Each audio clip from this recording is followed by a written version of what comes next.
नमस्कार, स्वागत है आप सभी का भारत टीवी लाइव में। आपके साथ मैं हूं अंजलि त्यागी। आइए खबरों की शुरुआत करते हैं। दतिया विधानसभा उपचुनाव में कांग्रेस उम्मीदवार घनश्याम सिंह की जीत पर मुख्यमंत्री डॉक्टर मोहन यादव ने कहा कि ये सीट पहले भी कांग्रेस के पास थी और अब भी कांग्रेस के पास ही रही है।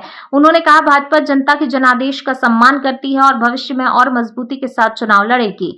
मुख्यमंत्री ने कहा कि कांग्रेस की सीट कांग्रेस के पास है। यह अलग बात है कि पिछले विधानसभा चुनाव की तुलना में इस बार हमें लगभग 1700 वोट अधिक मिले हैं।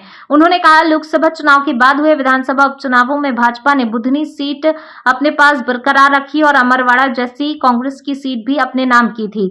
मुख्यमंत्री ने कहा लोकतंत्र में चुनाव इसी उद्देश्य से होते हैं। हमने अपनी बात रखी, कांग्रेस ने अपनी बात रखी और जनता ने जो निर्णय दिया उसे हम स्वीकार करते हैं। हमें उम्मीद है आने वाले समय में हम और अधिक ताकत के साथ चुनाव लड़ेंगे।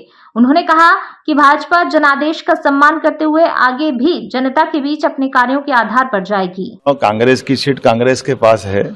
ये अलग बात है कि पिछले विधानसभा चुनाव से भी हमने 1700 वोट ज्यादा पाए।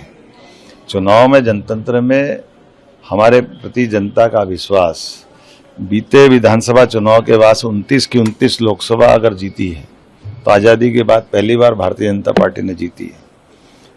लोकसभा के बाद विधानसभा के उपचुनाव में बुधनी की बीजेपी की सीट बुधनी की वापस हमने हमारे पास रखी, बल्कि अमरवाड़ा की कांग्रेस की सीट भी बीजेपी ने जीती। ये हमारा ट्रैक रिकॉर्ड है। इसी के साथ साथ तीनों राज्यसभा चुनाव, राज्यसभा की सीट आज़ादी के बाद वो भी भारतीय जनता पार्टी ने जीती। लेकिन मैं फिर कहना चाहूँगा कि लोकतंत्र में चुनाव इसी बात के लिए कहते हैं।